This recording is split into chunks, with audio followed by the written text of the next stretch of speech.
When one is engaged in constantly hearing the glories of the Lord, he certainly rises above the bodily conception. When one is in the bodily conception, he feels the pangs of hunger and thirst, fear, lamentation, and illusion.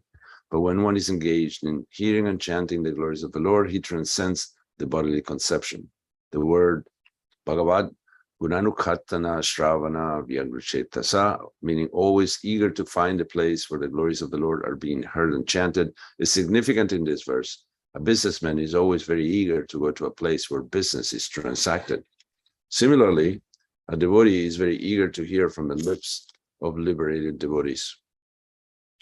As soon as one hears the glories of the Lord from the liberated devotees, he immediately becomes impregnated with Krishna consciousness. This is also confirmed in another verse. Satam prasangam mama virya samvido bhavanti karna rosayana katata joshana asvapavargavartmani shradharatir bhaktir anukramishyati. In the association of pure devotees, discussion of the pastimes and activities of the Supreme Personality of Godhead is very pleasing and satisfying to the ear and to the heart. By cultivating such knowledge, one gradually becomes advanced on the path of liberation, and thereafter he is freed and his attraction becomes fixed. Then real devotion and devotional service begin. Bhagavatam 3:25-25. In the association of pure devotees, one becomes attached to hearing and chanting the glories of the Lord. In this way, one can cultivate Krishna consciousness. And as soon as this cultivation is advanced, one can become faithful to the Lord, devoted to the Lord, and attached to the Lord. And thus, one can very quickly attain full Krishna consciousness. The secret of success in the cultivation of Krishna consciousness is hearing from the right person. A Krishna conscious person is never disturbed by the bodily necessities, namely eating, sleeping, mating, and defending. Omagyanatiranasya gyananjana shalakaya chaksurmilitam jena tasmai Shri Gurave Namaha. Ukam karoti vachalam pangum langayate girim yat kripatamaham bande Shri Gurundina taranam paramananda maravam Shri Chaitanyam Ishwaram. Vanchakalpataruyascha kripa sindhuvya vacha patitanam pavanevyo vaishnavavyo namo namaha.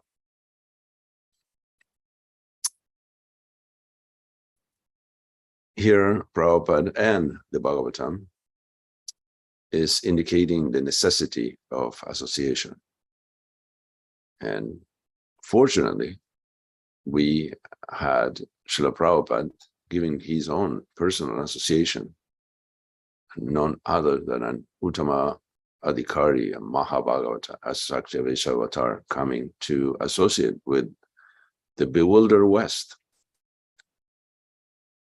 where everybody is concentrating in eating, sleeping, mating, and defending. There is no other business. All the other things that take place, whether it's art or science, or, discovery is one thing, but the ultimate goal is mating, sleeping, eating, and defending. So it was waking up from a nightmare that you didn't know it was a nightmare. Like Lord Indra waking up after being cursed to become a pig. He didn't know. He had no idea that that was a bad thing. He thought it was, I had a good life here. But he didn't. So Prabhupada and the Bhagavatam, both, because Guru Shastra Sadhana, there is no difference. They're always in line with each other. Always eager to find a place where the glories of the Lord are being heard and chanted. And this needs to be done by devotees.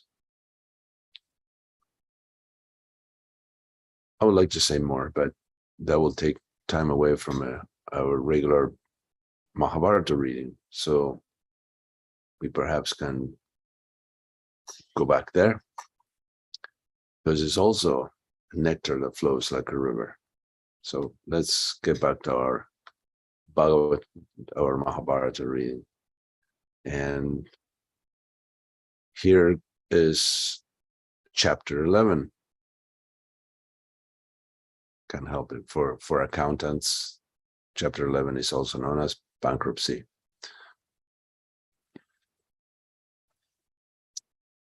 So where we were the last paragraph, as where Parashar Muni is telling Satyavati the truth, which implies that they are going to have intercourse and an avatar is going to be born out of a womb immediately within the hour. And Satyavati's mind grew feverish with agitation. She had refused a divine mandate. She had rejected Parashara's plea.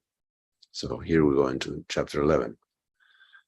As she approached her village, Satyavati was in no condition to speak with those whom she now saw as foster parents.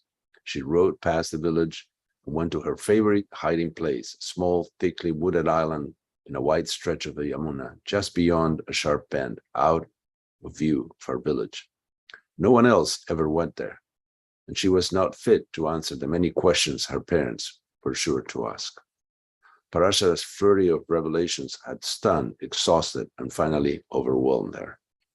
Now, in a hidden inlet of her private island, tucked out of the view even of passing boats, Satyavati sat limp, bobbing in her boat as gentle waves lapped the hull. She could not have felt more separated from a loving couple that raised her than she did now. They had concealed from her the half-truth they knew, that they adopted her because her real parents could not raise her. Now Satya must conceal from them the full truth of her identity. How their roles had reversed. All her life they knew more than she did about her origin. Now she knew more, and she would conceal her superior knowledge from them, just as they had concealed theirs from her. The irony was striking, but held little interest for her in her present state. Yet there was some good in this. She would no longer be vexed by vague, hazy dissatisfactions, by inscrutable feelings of not truly belonging. But she had no time to celebrate this good, because an even more absurd irony now forced itself upon her. Having just learned that she was a princess from a most noble royal line, she had celebrated the grand revelation by refusing and thus failing to act with noble selflessness. Her father and mother acted boldly for the world's good, but they were in love.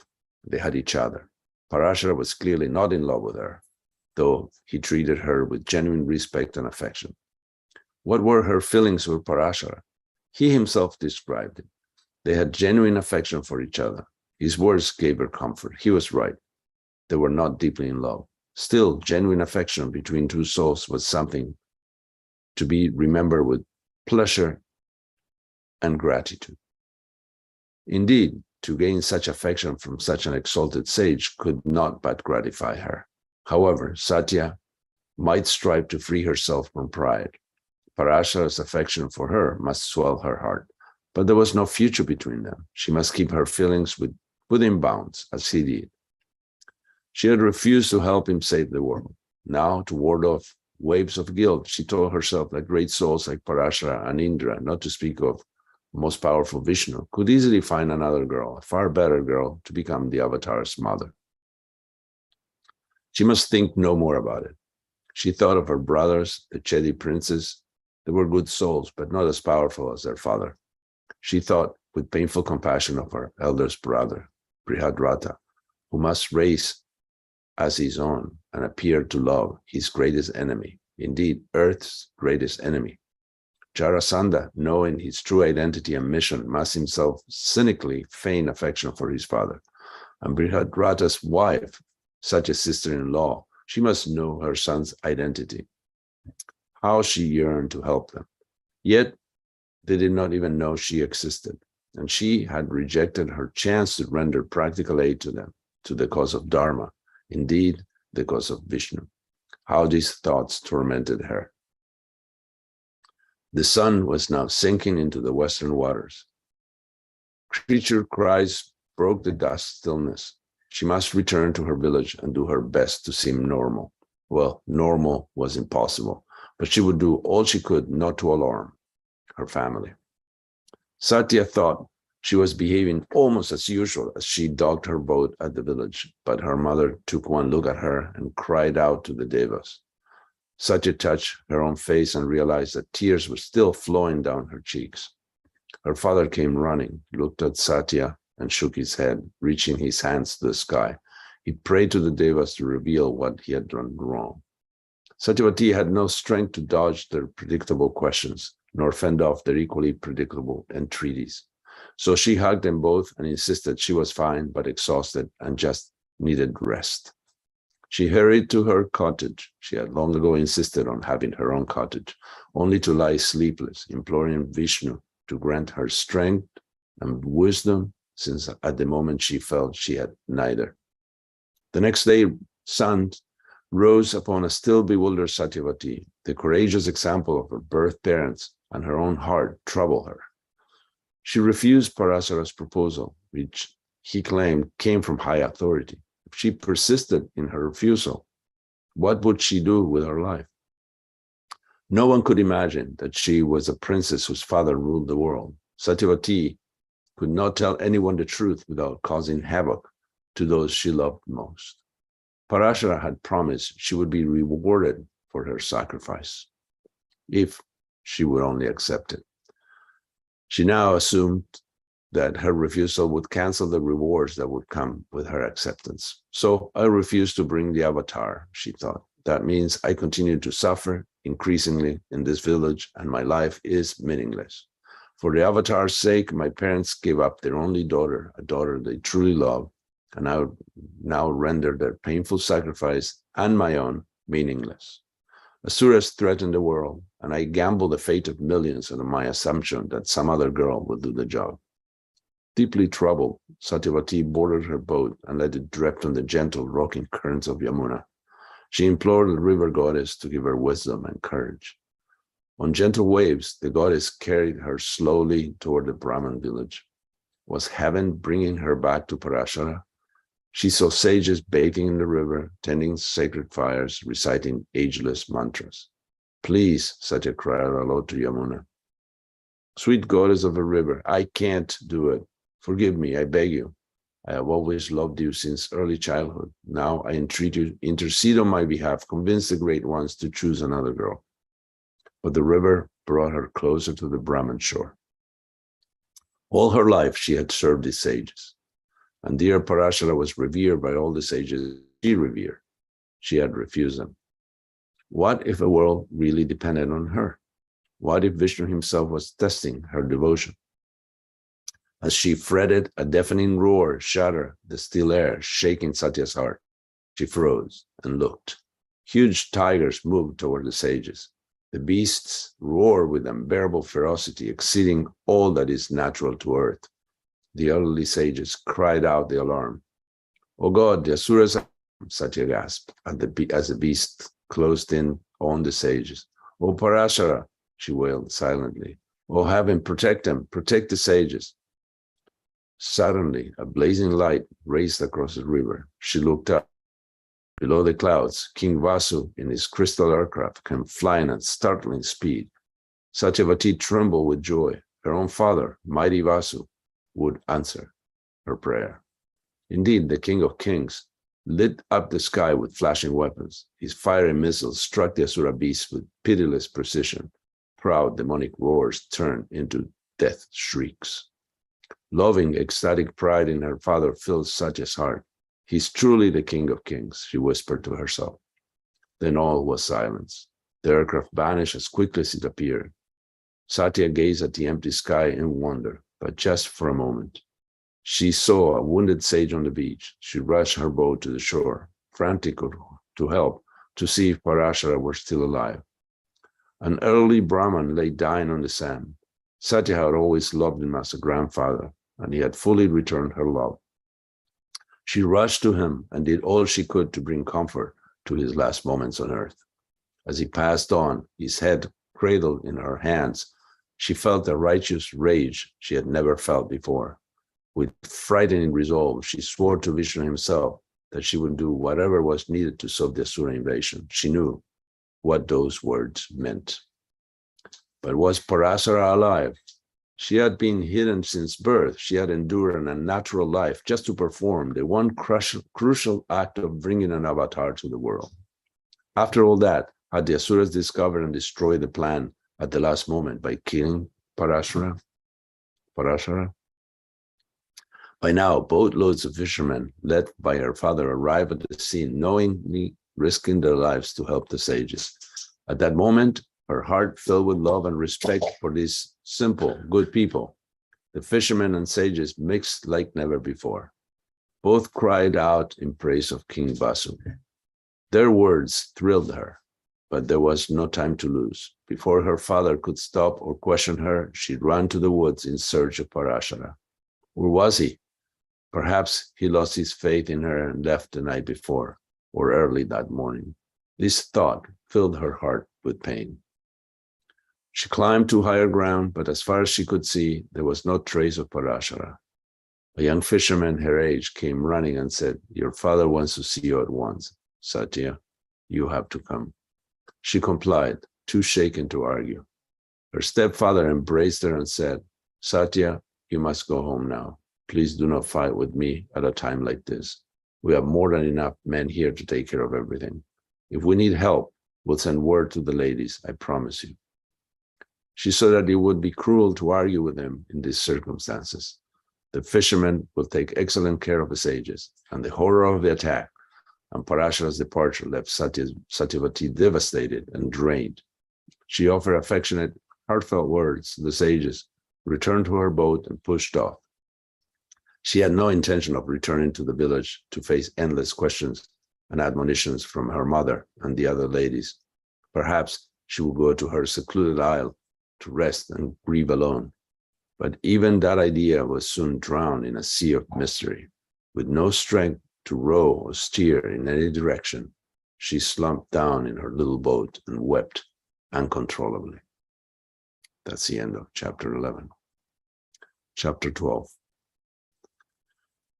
Satyavati had never in her young life felt so spent in mind and spirit. After a life of boredom and frustration, she met a celebrated young sage who seemed to truly like her. He gave her life-changing revelations of a royal family. He invited her to play a key role in saving the world. And here she was, drifting aimlessly, literally and figuratively, more alone than ever. She had not only lost Parashara, she could never think of her fishing family in the same way. For all their limitations, she had seen them as her real family. Now even that was lost. She could approach her royal family in Pearl River, but having failed in her sacred mission to bring an avatar to the world, how would they receive her? They had given her lives for the very mission she rejected. They might even blame her for endangering the worlds.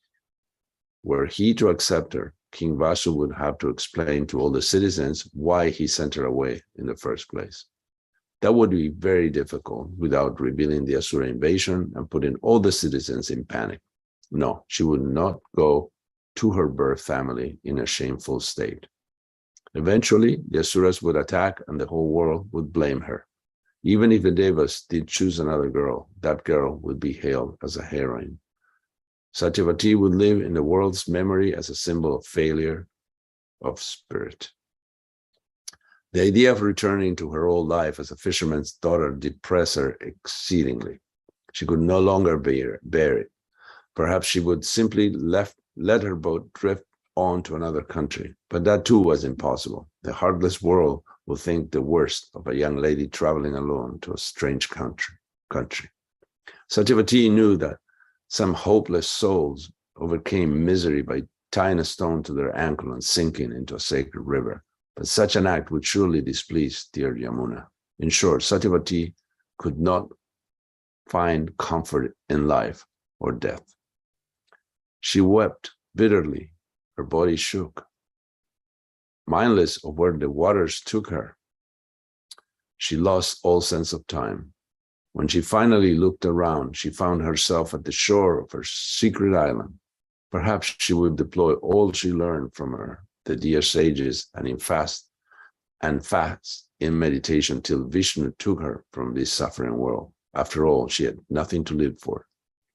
Parashara emphatically promised her rewards in this world, including a loving marriage, if she would only help him. But she had refused. Now she could not rationally expect those blessings that were to reward the fulfillment of a sacred task she refused to perform. She respected her own body as a divine gift, and she would not harm it in a suicidal act.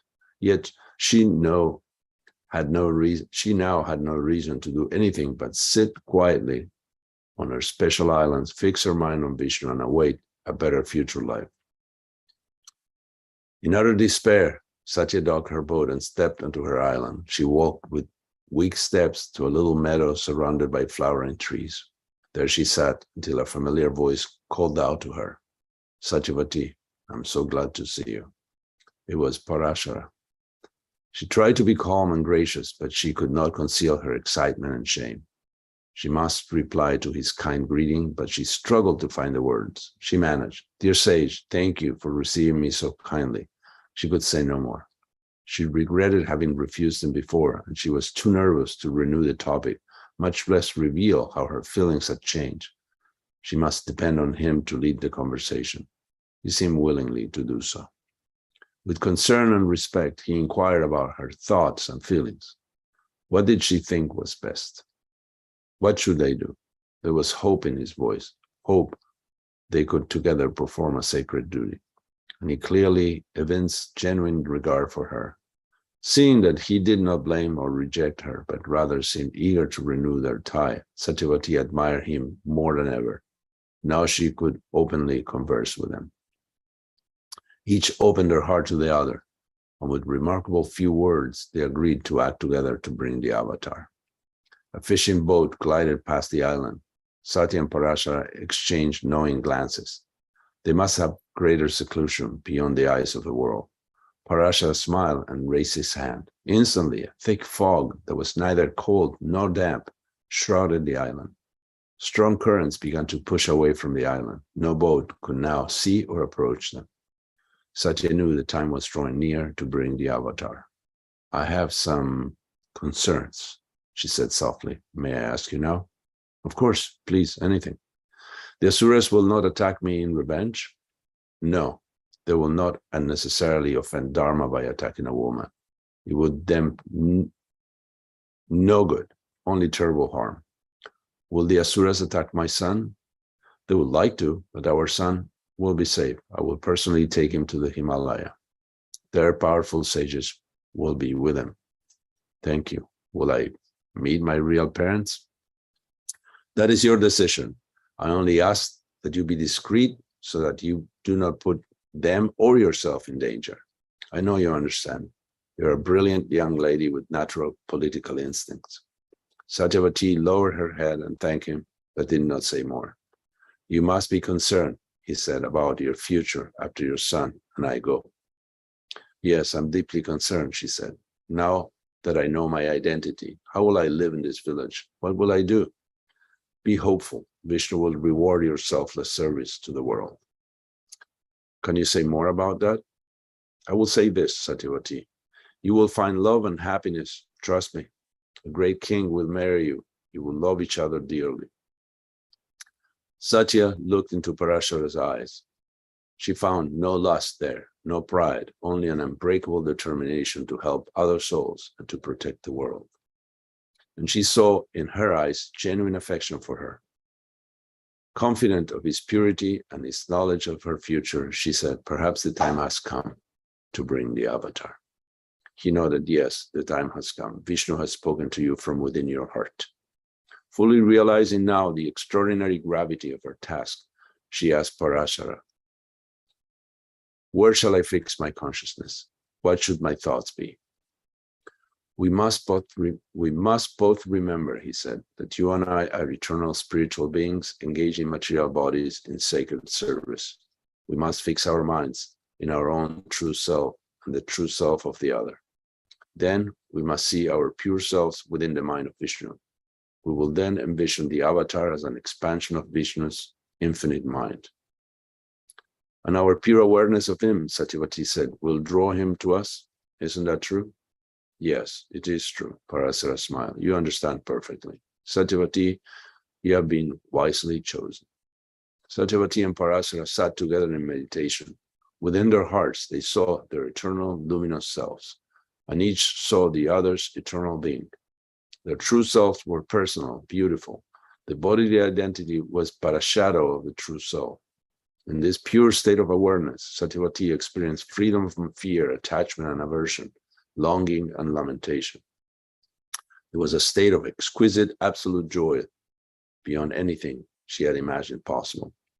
Satya opened her eyes. Simply by a glance and expression, Parashara guided her in the act of begetting. She transcended herself and saw within her heart the infinite self of Vishnu. At her instant of maximum clarity, the act of conception took place. Within moments, Satya's abdomen swelled with the avatar's presence. She felt no pain. Minutes later, to Satyavati's utter amazement, the avatar came into this world, glowing with his own luster. His features were fine, his expression precociously cognizant, yet he was a newborn child. Parashara placed the celestial babe in his mother's arms, and she adored him. Parashara then held out his hand, and a soft cotton blanket appeared on the pliant meadow grass. He took the babe in his arms and placed it on the cloth. Before his parents' eyes, the baby quickly grew. Within minutes, the glowing child stood up gracefully as a handsome young boy. He joined his palms in veneration and bowed to his father and mother. Parashara nudged the astonished mother, and she ran to embrace her child.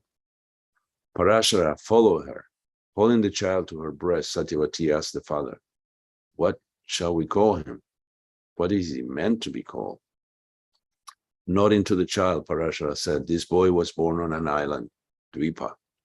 So we shall call him Dvaipayana, the island-born. But for now, we alone shall know his name.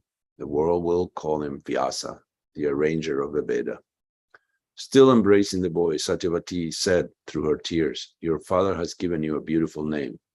You are Dvaipayana."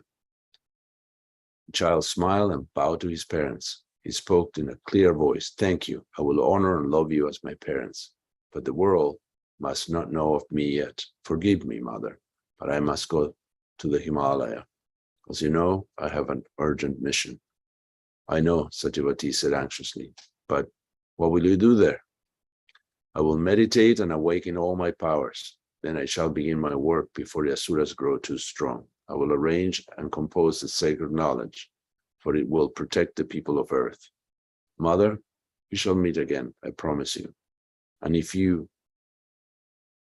ever you truly need me, you need only think of me and I will come at once. I promise you this." Satyavati stared in wonder at Avatar Dvaipayana. He inhabited the body of a child, but he spoke with the assurance of a most senior sage. "Mother," he said, "you have undergone a threefold sacrifice. You were separated at birth from your real parents. Now both my father and I must depart. You will be blessed more than you can imagine for your sacrifice." "Are you sure you'll be safe?" Satyavati asked. "Yes, please don't worry. I regret that I am to leave, but I must perform my duty for which I came to this world."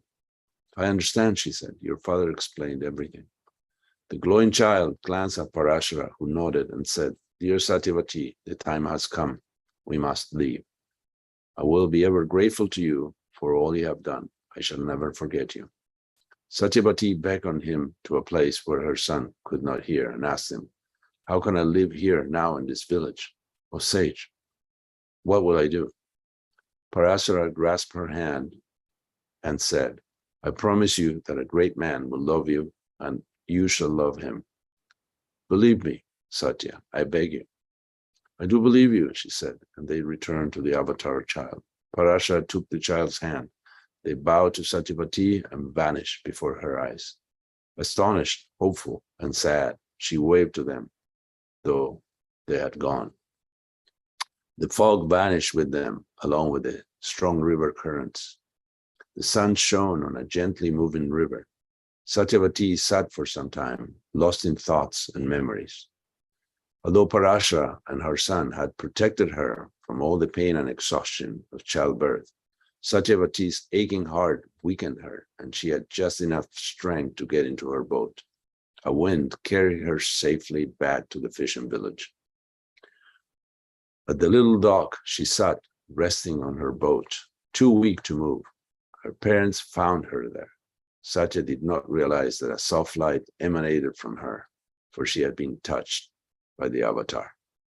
What happened? Her mother asked with tender concern. It is the shock of the asuras?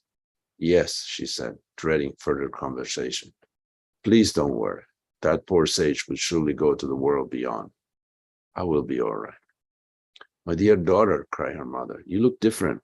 Father, do you see it? She looks the same to me, Dasa Raj said. We've all been through an ordeal. We are all shaken. Never mind, her mother said. She just seemed to glow for a moment, but it was my imagination. With her foster parents' help, Satyavati returned to her cottage. After that day, she was unable to perform her old duties. She took to wandering in the forest and drifting on the river. She went less often to the Brahmin village, for memories of Parashara and the Asura attack still pained her. She wandered in the deep woods. Her step-parents watched and worried, but could do nothing. She realized more than ever the truth of Parashara's words. Her true nature was that of a princess, not a sage. This realization eased her pain at the loss of Parashara. Seeing their only child hopeless and depressed, Dasharaj and his wife grew desperate to help her, to do anything that might restore the girl's will to live. They approached her one day and actually suggested that she visit the Chedi capital, Pearl River, to see the King of Kings. Dear child, her father said, King Vasu just returned from a victorious campaign and will stay in his capital for some time. You always wanted to visit Pearl River and see the king. Yes, her mother added. Oh, Satya, it's what you always wanted. Surely a trip to the great capital will lift your spirits. Since learning her real identity, Satyavati had given up the idea of visiting the capital. She knew that her real parents would be unable to acknowledge her, and this would be more painful than anything. She did not blame them. How could they explain why they sent their only daughter away? No doubt Asura spies lived in the Chedi capital and perhaps had infiltrated the government. Were Emperor Vasu to reveal that Asuras had invaded the world, the Asura agents themselves would spread panic among the population and thus try to destabilize the government loyal to the Devas. Painful as it was, she concluded that her birth parents could not in good faith reveal her identity to the world. But they might admit it within the tight family circle. They might acknowledge her, love her, and that would change everything. Indeed, they would be proud of her for doing her duty and bringing an avatar into the world. And surely they would treat her with great compassion, knowing the sacrifices she had made. Thus, reflecting, Satya concluded that the idea of going to Pearl River might not be as absurd as it first seemed. She would go. In fact, she was now determined to go.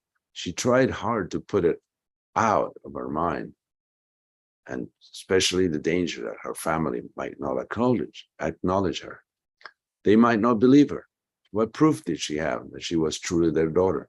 They might suspect her of being an Asura agent, but that fear could not stop her.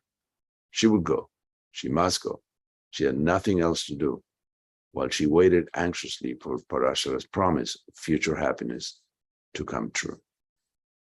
And that's the end of chapter 12.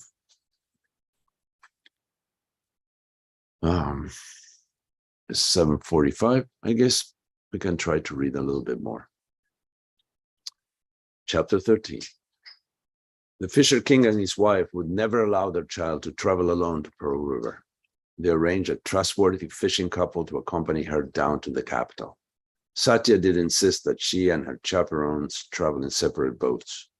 This was a practical necessity. 3 passengers with their luggage would never fit in Satya's boat, not theirs, nor theirs. Satya had another motive. Her chaperons were good, kind people, but low in their manners, speech, and dress. If she entered the great capital with them, she would be marked at once as a low-class girl. It was too embarrassing.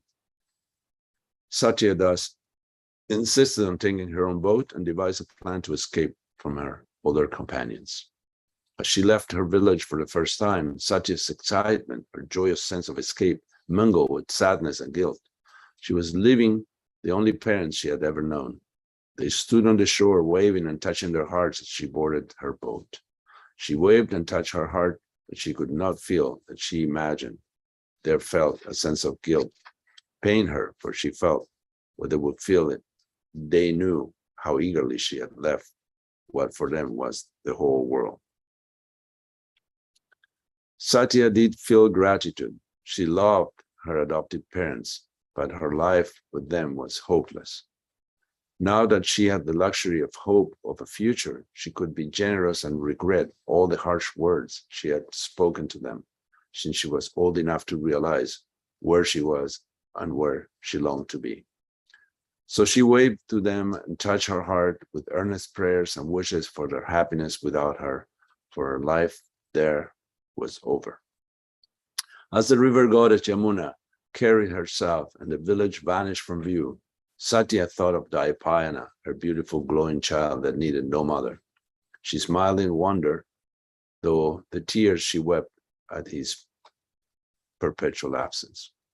Floating on Yamuna's currents past farms and forests, waving to children at play on the shore, bowing to sages meditating on the shore, Satya made her way towards a family that did not know her, would not recognize her, and could not imagine she would appear among them. Even if she told them her identity, they would have to conceal it from the world, at least till Vyasa was older and fully able to defend himself.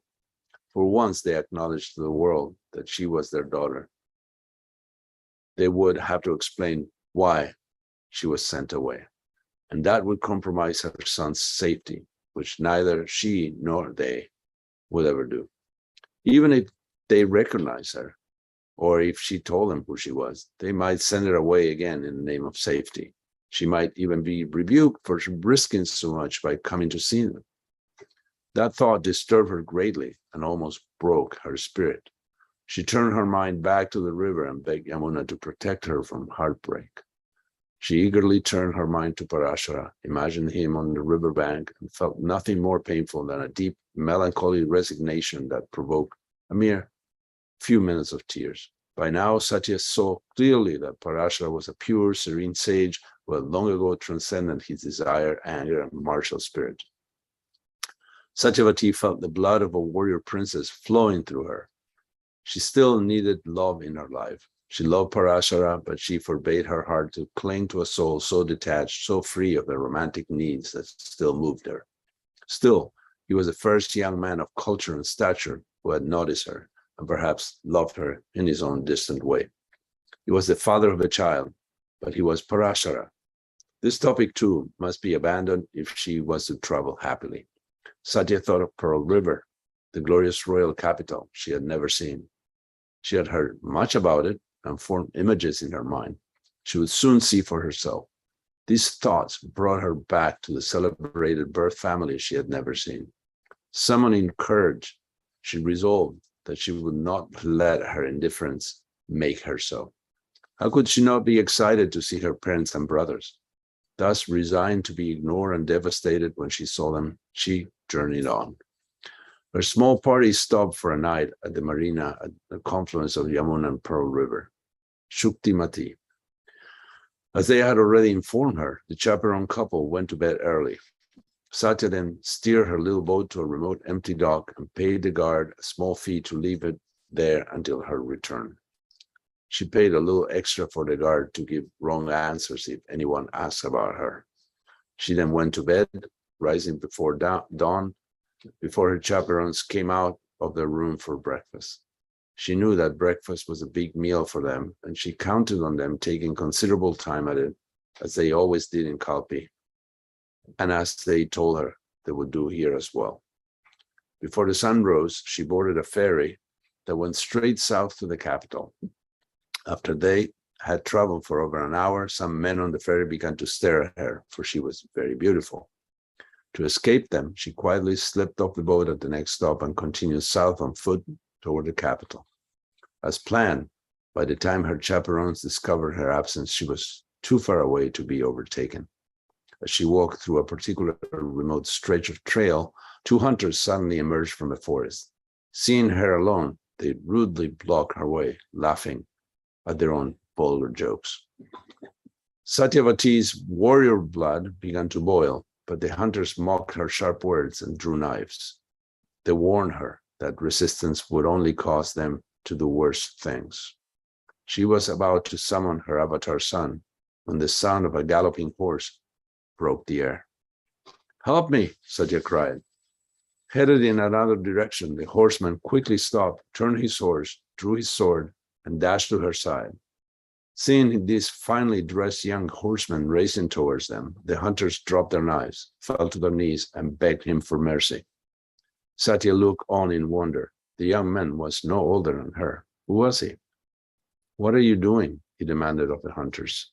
"Nothing at all, Your Highness," said one of the hunters. "This young lady seemed to the directions, and you're liars, rogues, and probably thieves," Satyavati cried out boldly.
We're having some trouble with the internet. I guess maybe I should stop here and we'll continue next time. Are there any comments or questions before we? Okay. Rogues and thieves. All right. That's good. You're liars. Okay, I'll read the last paragraph. You're liars, rogues, and probably thieves, Satyavati cried out boldly. She then turned to the young man and said, "If you're truly a prince, then forgive me for not first offering you my respects. But as you can see, the situation was a bit entangled before you most kindly intervened." Satyavati bowed her head and said, "With all my heart, I thank you for your gallant rescue. I'm indebted." "Forgive you?" he said with a smile. "I'm delighted to meet you. Excuse me for just a moment."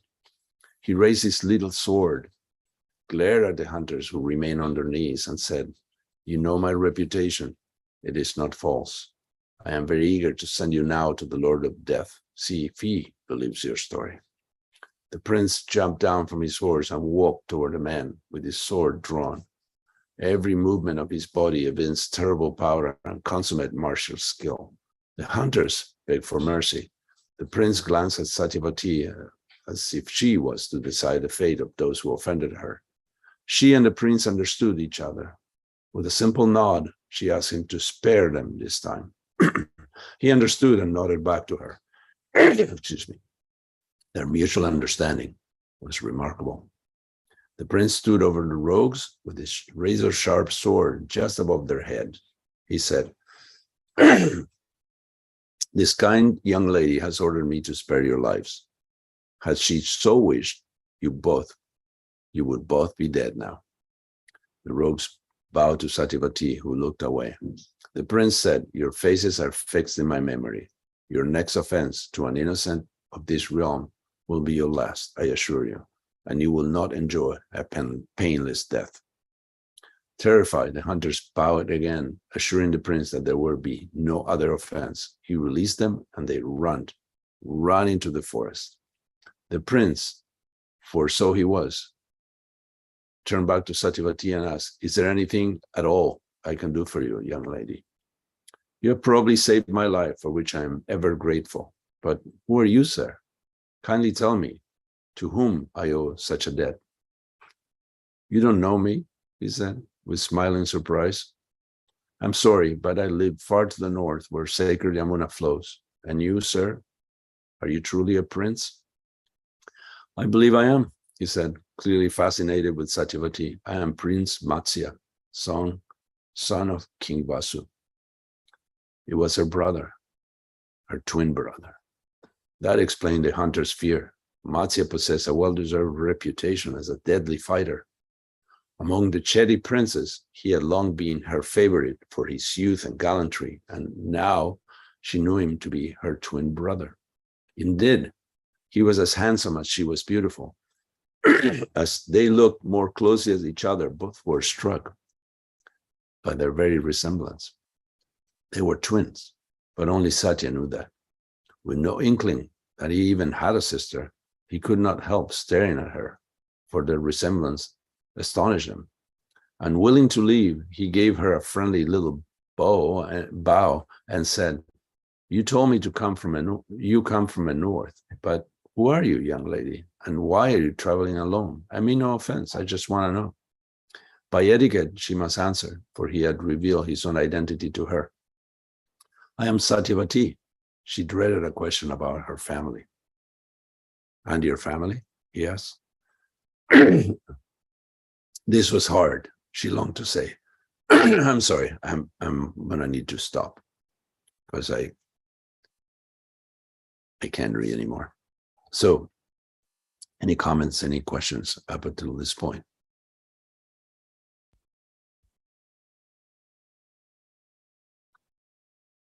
All right, 7:59, it's a good time to stop.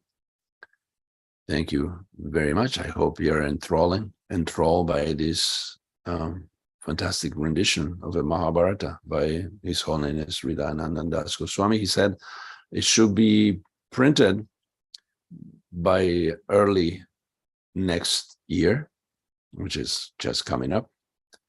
And he's already working on the second volume.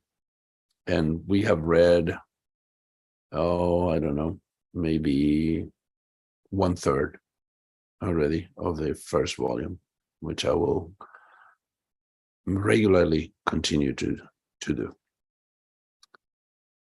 I hope you have a very wonderful Krishna conscious day. Thank you very much for listening, tuning in, and I will see you soon. Grantaraj Srimad Bhagavatam ki jai, Mahabharata ki jai, Srila Prabhupada ki jai, Gaura Premanande.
Next time.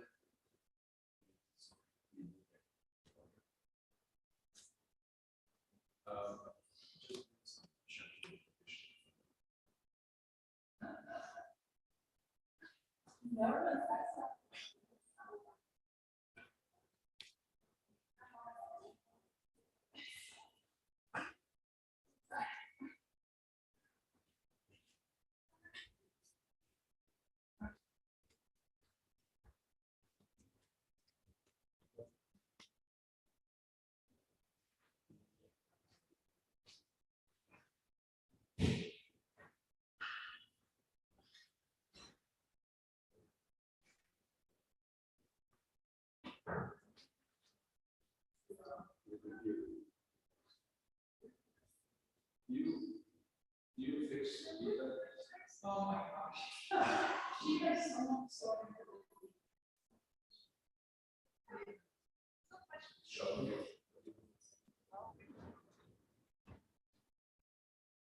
Oh, you want one?